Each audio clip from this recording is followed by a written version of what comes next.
la guerra contra los judíos y la corona española decreta la expulsión de los judíos de territorio español.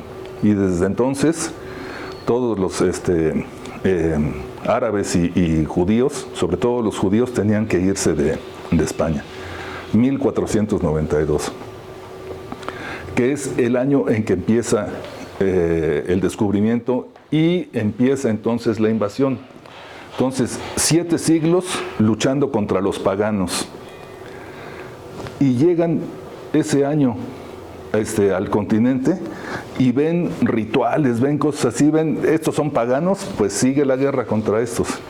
Y entonces los españoles eran gente experimentada durante 7 siglos, cuántas generaciones estaban experimentadas no solamente en la guerra, sino en la justificación de la guerra. Es decir, ¿por qué era justa la guerra contra los paganos? Y lo mismo sucedió contra los indígenas. También son paganos, pues con ellos también seguimos. Bueno, esas son características principales de la dominación colonial española. Después viene el proceso de independencia, que empieza en 1810, concluye en 1821. Bueno, y con empieza el colonialismo interno. O sea, ya no hay, aunque todavía había españoles y trataban de recuperar el poder y todo eso, ya no tuvieron fuerza. Muchos se quedaron a vivir, pero ya como mexicanos. Y después llegaron muchos españoles, pero invitados por el gobierno mexicano ante la Guerra Civil Española. Pero eso ya fue otra historia. El caso es de que con la independencia se crea el país México. Ese no existía, lo que existía era Nueva España. Se crea el país México, la nación mexicana, y entonces se inicia la invasión de los pueblos originarios por el Estado Nacional. O sea, el gobierno mexicano dice, vamos a invadir a los pueblos. Eso es lo que se llama colonialismo interno. ¿Y por qué? ¿Por qué invadir a los pueblos? Pues, en principio, porque se necesitaba desarrollar el capitalismo. Los estados-nación, son el motor principal o han sido el motor principal del desarrollo del capitalismo. ¿Qué quiere decir esto? Quiere decir que aunque en algunos lugares el capitalismo se haya empezado a formar antes de que se creara el Estado Nacional, es a partir de que se crean los estados nacionales que el capitalismo se desarrolla. Eso quiere decir que, por ejemplo, Estados Unidos empieza a ser un país capitalista a partir de que se constituye como Estados Unidos en 1776. 76, sí, no me acuerdo. Y en México es en Francia 1781, ese creo que sí, y México 1821. A partir de entonces, los estados nacionales empiezan el desarrollo del capitalismo, que va junto con el colonialismo interno. Entonces, el desarrollo del capitalismo, eso lo vamos a ver ahorita enseguida, cómo es que se da ese proceso, y lo que significa es un despojo múltiple, porque ya no solamente es despojo de la riqueza, es despojo de la propiedad, despojo de las tierras, despojo de sus medios de producción. Es un despojo mucho más completo, que además se combina con despojo de su cultura, que es lo que llamamos etnocidio. El Estado Nacional necesitaba, como vamos a ver, ser una unidad. Y para ser una unidad tenía que borrar la diferencia. Podemos decir que para los estados nacionales la única forma de diálogo con la diversidad cultural es eliminándola. ¿Sí? No está dispuesto a platicar ni a conceder nada el Estado Nacional para la diversidad cultural, para los pueblos originarios. Lo que trata es de destruir sus culturas y destruir aprovechar su riqueza. Y creo que el caso de Estados Unidos y de Canadá son mucho más agresivos que el caso mexicano, porque en Estados Unidos tenemos se ve el problema de que la forma como el gobierno quería hacer blancos a los indígenas, o sea, que dejaran de ser rojos y fueran blancos, la forma de hacerlo no era como en México, a través de la escuela, a través de distintas imposiciones. Allí era a través de internados en los que el gobierno obligaba a la gente a entregar a sus hijos, los ponían en internados a cargo de distintos grupos religiosos para imponerles una nueva cultura. Hay manuales del Departamento de Estado, algo así de Estados Unidos, en los que se da instrucciones de cómo hacer para solicitar niños que el gobierno había despojado de sus familias. Y entonces las fotos son terribles, hay las niñas cherokee, navajo, todos ahí con su vestidito blanco como de quinceañeras, tristísimas, o sea, eso liga con la falta de poder que decíamos la otra vez, muy tristes. Y hace unos, recientemente, no sé cuántos años, se encontró que en Canadá, en uno de esos internados, encontraron más de 100 cadáveres, o sea, una fosa con más de 100 cadáveres de niños, porque o no los cuidaban, o hacían pruebas, o se les morían y al fin eran indígenas. O sea, allá era más brutal. El gobierno norteamericano, no solamente el actual, o el que está a punto de tomar posesión, sino de antes, era mucho más brutal que los gobiernos en el resto del continente. A pesar de que en el continente americano había dictaduras, como las de Argentina, de Chile. O sea, ni siquiera esas dictaduras eran tan brutales como el gobierno norteamericano en el trato con sus pueblos originarios. Y todo eso era para desarrollar el capitalismo, para poder desarrollar el capitalismo. Uno de los principales historiadores de la época actual, que es Fernand Braudel, decía que el Estado es el capitalismo y el capitalismo es el Estado. O sea, no hay en el análisis histórico no hay forma de entender una separación. La función del Estado nacional es desarrollar el capitalismo y lo desarrolla a través de colonizar a sus pueblos, de imponerles el capitalismo, como vamos a ver. Y ese es un proceso que todavía está vivo. Contra ese se rebelaron los zapatistas y contra ese participa el movimiento indígena. Bueno, esta es otra imagen del territorio norteamericano en el que se muestran las variedades lingüísticas que algunas siguen vivas, pero que en realidad muchas desaparecieron. Casualmente es en la costa de California donde hay más diversidad, pero donde hay más extensión es en la zona Sioux, etc. Bueno, ese es un mapa para ver cuál era la realidad de los pueblos originarios al momento. Y como les decía, cuando llegaron los españoles, solamente una parte de la costa atlántica era donde vivían lo que habían colonizado. Todo este resto no seguía siendo libre. 1650 todavía seguía siendo libre. No habían llegado. A partir de ese siglo es que se extienden a la conquista del oeste y acaban con indígenas y con animales, bisontes, etc. Pues aquí está. Esta es la parte que en 1650 estaba colonizada, ¿no? Incluso lo que hoy es Nueva York, que entonces se llamaba Nueva Ámsterdam, era holandesa. Y cambia su nombre a Nueva York cuando los ingleses vencen a los holandeses y se adueñan de ese territorio. Pero 1650 nomás esto era lo que estaba habitado por colonos. Cuando en 1650 ya se había cargado el tren a todo el resto del continente. Bueno. Vamos a ver entonces el capitalismo.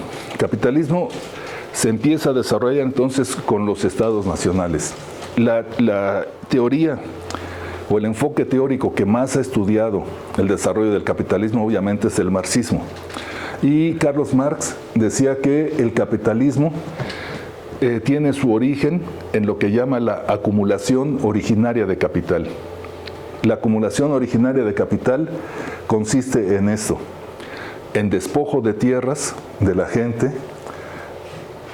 un concepto que vamos a ver ahorita que es la separación del productor con respecto de sus medios de producción, que es un concepto económico medio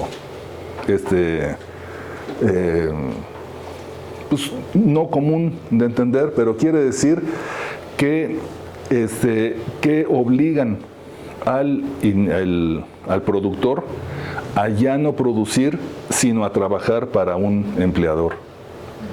Eso es separarlo de sus medios de producción para obligarlo a trabajar con otros.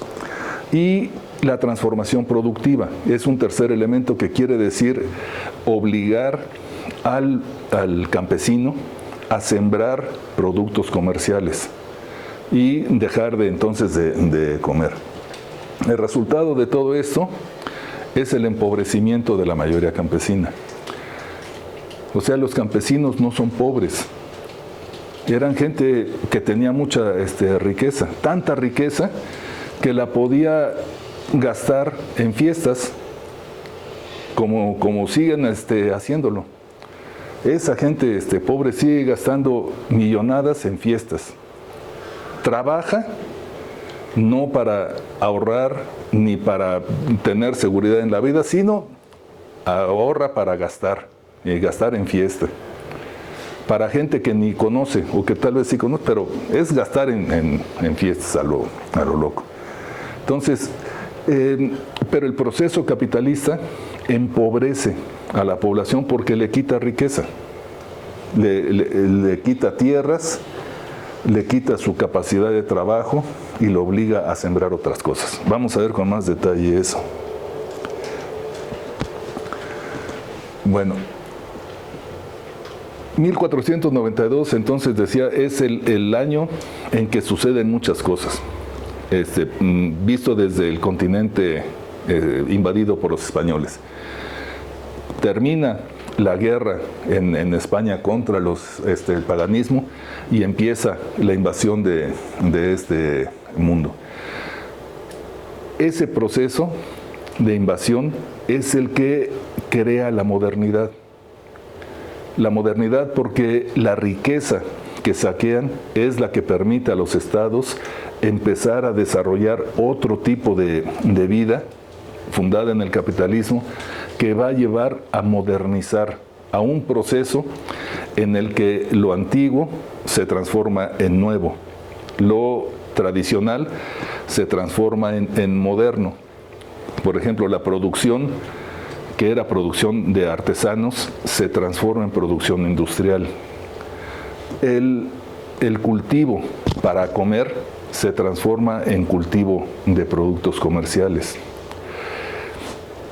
El comercio se transforma, o sea, el comercio que era pues de vez en cuando llevar algo, ahora es grandes compañías que empiezan a trasladar de un lugar para otro todo lo que se va produciendo. Entonces, esa modernidad es la que se crea con la invasión española, como vamos a ver. Esa modernidad implica globalización. El encontrar una parte del mundo que no se conocía, no significa solamente que los europeos o los asiáticos supieran de la existencia de una parte del continente que no conocían en general, sino que también los americanos supieran que existía otra parte del mundo que ellos tampoco conocían. Y la globalización no se trata solamente de conocimiento, sino de reorganización del mundo y de circulación, sobre todo de riqueza por todas partes. Significa también mestizaje como resultado de la migración. O sea, la globalización implica entonces que gente de un lugar empieza a ir a otro. Por ejemplo, los invasores españoles llegan al continente y eso significa migración.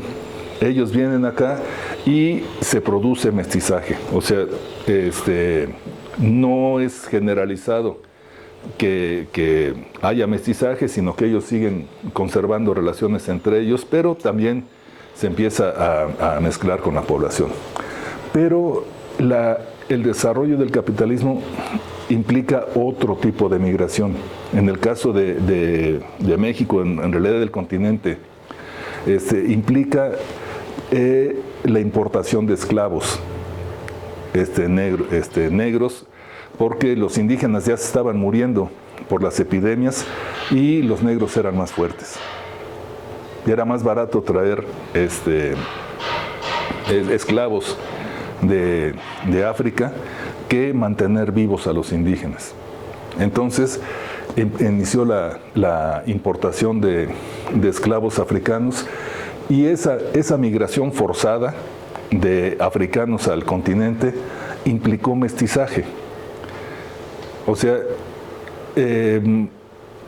la antropología más o menos reciente encuentra que el mestizaje no era resultado de una relación entre español, o sea, de europeos e indígenas, como siempre se ha manejado. No es resultado de violaciones tampoco, no pudiera haber una gran cantidad de gente por pura violación. O sea, no, había reglas para que no se mezclaran europeos con indígenas. Se llegaban a mezclar, pero no era lo principal. Los europeos con europeos, los indígenas con indígenas. Pero llegan los negros, llegan migrantes de otras partes también. Entonces se empiezan a mezclar con la población, y es por eso que en el caso de nuestro continente, creo que también de Estados Unidos, una gran cantidad de los hoy norteamericanos o de los hoy mexicanos o oaxaqueños tienen sangre negra o sangre china. Porque esos eran, bueno, en el caso de Oaxaca, sangre libanesa, árabe también. En Estados Unidos hay más migración, pero aquí el mestizaje, dicen los historiadores actuales, el mestizaje en Oaxaca es más la mezcla de indígenas con negros que la mezcla de indígenas con españoles. Bueno, entonces eso es lo que tiene como consecuencia, como una de sus consecuencias, la globalización de la modernidad que empieza con la invasión europea. Significa también una nueva visión del mundo. O sea, el mundo ya es no solamente más amplio, sino que el mundo, como decía, creo que Ciro Alegría, el mundo es ancho y ajeno. O sea, la colonización implica sentir que lo propio ya no es propio. ¿No? Si unas cuantas naciones gobiernan ahora, a partir de la colonización, a cientos, miles de pueblos originarios, entonces pueblos originarios perdieron poder, perdieron una dinámica histórica, vieron transformado su sentido de la vida. Entonces eso implica una nueva visión del mundo, una visión en la que ya no tienen poder y la única forma de existir es o ceder o resistir. Bueno, Viene la acumulación originaria que vamos a ver ahorita y junto con la dominación colonial habría luchas de descolonización, que también vamos a ver. Entonces, la modernidad que empieza con la invasión europea y la invasión europea en el continente empieza después de 7 años de triunfo de lucha de los españoles contra el paganismo, tiene estas características. Bueno, ¿qué es? Vamos a empezar a ver entonces qué es esto de la acumulación originaria de capital. Dice Carlos Marx en su libro El Capital: el descubrimiento de los yacimientos de oro y plata de América, el exterminio de la población, la esclavización y el sepultamiento en las minas de la población aborigen, el comienzo de la conquista y el saqueo de las Indias Orientales, la conversión del continente africano en cazadero de esclavos negros, tales son los hechos que señalan los albores de la era de producción capitalista.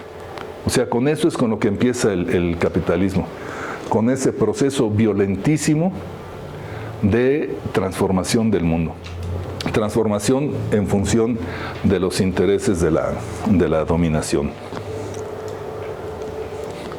Bueno, acumulación originaria, en términos generales, es el proceso histórico de separación entre el productor y los medios de producción.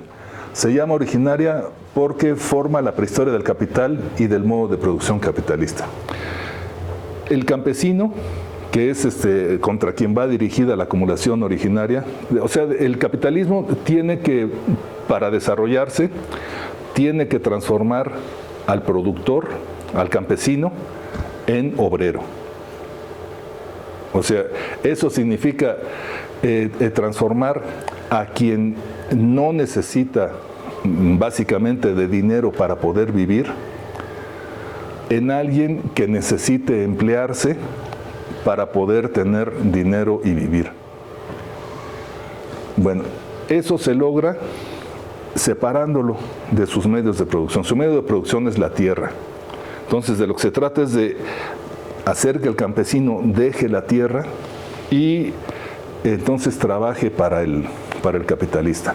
A veces no es ni siquiera dejar el territorio, sino dejar de producir para él y producir para el dueño de la hacienda que ahora se creó en su mismo territorio. O sea, es dejar de ser el que controla y produce su vida para ser un trabajador, un empleado que permita el desarrollo del capital, porque el capital se desarrolla, como decía Marx, solamente extrayendo la riqueza a través de la plusvalía en el proceso de trabajo, o sea, a través de pagar menos de lo que vale la mano de obra. Esa es la forma fundamental. Bueno, algunas características de este proceso de acumulación originaria. Como proceso histórico, se sitúa desde el siglo XVI, o sea, desde los inicios de la invasión, hasta finales del siglo XVIII, aunque tiene sus antecedentes desde el siglo XIV. O sea, antecedentes quiere decir que en algunos lugares como Inglaterra, que es el lugar donde fundamentalmente se empieza a desarrollar, empieza desde el siglo XIV. Pero empieza, o sea, hay gérmenes, hay intentos de desarrollarlo, hay pruebas, pero no hay un desarrollo generalizado. Luego, la acumulación originaria sirve para explicar la historia o génesis del concepto de capital. En el feudalismo, quien era rico era el poseedor de tierras, mientras que en el capitalismo es el que posee el capital, es decir, el propietario de los medios de producción y la materia prima con la que se produce mercancía. El obrero pone su fuerza de trabajo para producir dicha mercancía. En el capitalismo, el obrero ya no es propietario de sus medios de producción ni de las condiciones de su trabajo. O sea, el campesino era propietario propietario no quiere decir necesariamente que tuviera propiedad legal, sino que reproducía su vida en su tierra. Las tierras eran el lugar donde con sus herramientas, con sus conocimientos, podía producir lo necesario para vivir, y lo que no alcanzaba a producir lo comerciaba con otras, en otras comunidades o con otras gentes. Eso le permitía tener lo que hoy se llama soberanía alimentaria. El capitalismo básicamente tenía la necesidad de destruir la soberanía alimentaria para que el campesino tuviera necesidad de contratarse. ¿Cómo se podía hacer eso? Solamente por manera violenta, solamente obligando al campesino a producir otras cosas, obligándolo a entregar sus tierras. Eso solamente se podía hacer de manera violenta. Por eso es que tiene su origen en el saqueo de las potencias europeas a las colonias y en el despojo de los medios de producción de los campesinos en el mundo, y en la reconversión productiva rural hacia el mercado. O sea, el Estado entonces, el Estado Nacional, apoya el desarrollo del capitalismo para despojar de tierras al campesino y para fomentar lo que se llama la reconversión productiva, o sea, hacer lo que deje de sembrar maíz para que siembre cultivos comerciales. ¿Cómo se hace eso?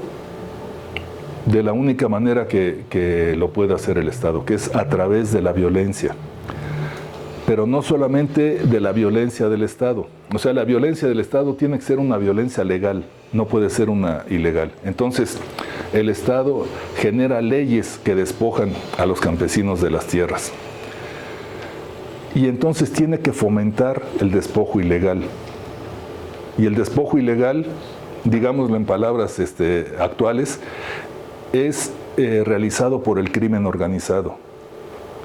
Las mafias son las que despojan, obligan a los campesinos a través de las armas, de la muerte, de la agresión, a abandonar sus tierras, a no protestar porque se las quitaron el gobierno o los patrones, y a sembrar otras cosas que no quería sembrar. Eso solamente se puede hacer por la fuerza de la violencia, y el Estado es violento o utiliza la violencia ilegal.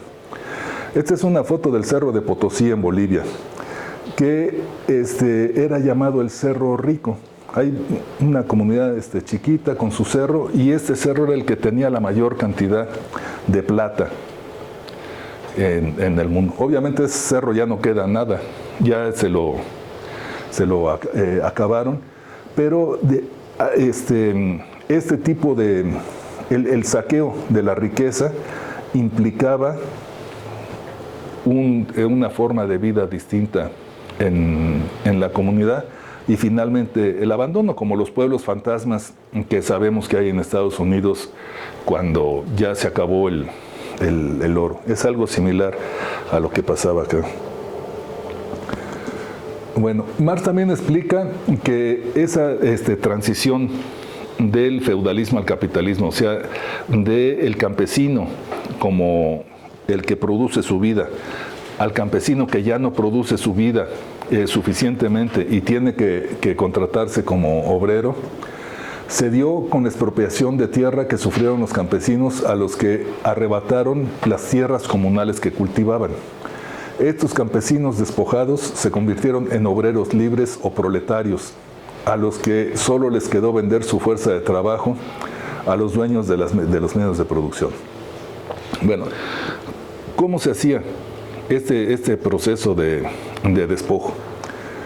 En el caso de Oaxaca, sabemos, por ejemplo, que había en esa época, o sea, en el siglo XIX, después de que se constituye el Estado mexicano, muchos caciques.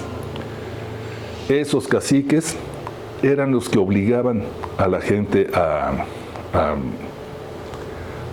hacer las cosas de manera distinta, a trabajar las tierras, a dejar de sembrar maíz y sembrar, por ejemplo, café.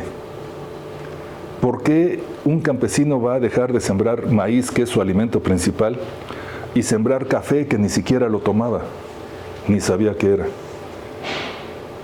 Pues solamente por medio de la violencia. No había razonamiento, ni lo iba a entender, ni lo iba a aceptar. Solamente por medio de la imposición podía ser. Después el campesino le encontró beneficios a sembrar café y entonces amplió las siembras de café. Lo que no sabía es de que al hacerlo, al ser productor de café, ya no solamente trabajar para alguien en la producción de café, sino ser productor de café, entonces iba a quedar atrapado por la otra parte del capitalismo, que no es la producción, sino el mercado. Y por otra parte más, que es la circulación. O sea, porque sacar el café de las comunidades no era algo fácil que pudiera hacer el campesino. Requería de lo que podíamos llamar empresas. Que empresas eran gente que tenía caballos o mulas y en eso sacaba el café. Pero eso lo tenía que pagar y en cada parte de ese proceso iba perdiendo riqueza el campesino al grado de que el café que vendía era lo mismo casi que si no lo hubiera cosechado. Y los que se enriquecían era el transportista y el que compraba el café a precio muy barato. Entonces eso empobrecía al campesino porque no lograba juntar un dinero más o menos suficiente y ya no producía todo lo que necesitaba para comerse. Entonces no le alcanzaba ya para comprar alimento suficiente y empezó a haber la desnutrición. Y con la desnutrición empezó a ver las enfermedades y las características propias de la pobreza. Bueno, el sentido de la acumulación originaria es privatizar los medios de producción, de tal modo que sus propietarios puedan aprovecharse de la existencia de población sin medios, o sea, despojada, que ahora tiene que trabajar para ellos. Esa privatización afectó sobre todo a las grandes masas rurales que fueron expulsadas del campo. La privatización destruía las formas tradicionales de acceso de la población a los medios de producción y los recursos naturales. ¿Cuáles fueron las masas expulsadas del campo? Las masas, o sea, las familias campesinas de las comunidades en las que se les arrebató la tierra. Y entonces ya no tenían dónde sembrar. Su única opción era trabajar, pero al no tener dónde sembrar no tenía caso seguir viviendo ahí. Tenían que irse a donde pudiera trabajar. Y entonces podía ser ahí cerca o podía ser lejos.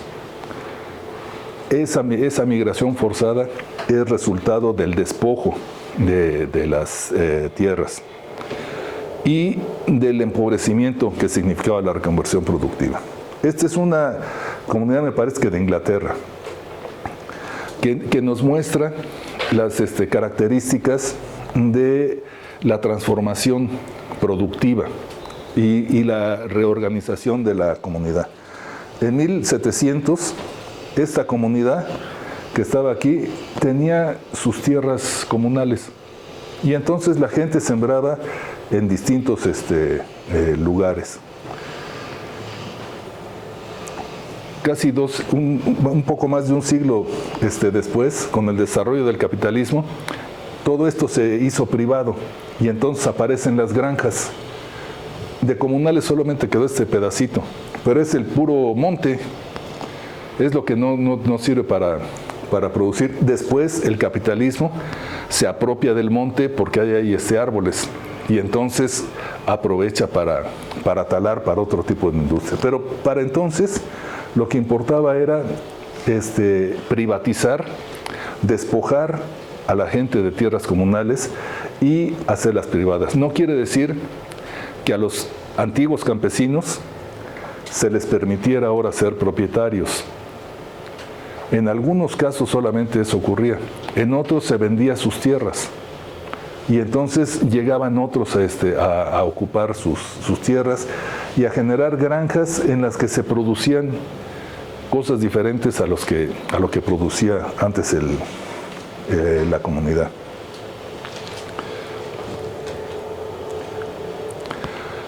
Bueno, La separación del productor de sus medios de producción quiere decir entonces convertir al productor en empleado, convertir al campesino en trabajador asalariado. O sea, como ya no tiene tierras suficientes o forma de vivir, de producir su propia vida, entonces tiene que trabajar para otro. Y al mismo tiempo convertir al productor en consumidor. Como ya no alcanza para producir todo lo que necesita, entonces tiene que comprarlo. Eso lo vuelve entonces consumidor y cae en otra de los pantanos del capitalismo, que es el mercado. Bueno, vamos a ver ahora más en el caso de México, cómo sucede este proceso. El despojo legal de tierras, o sea, la intervención del Estado para despojar a los indígenas, es realmente vergonzosa.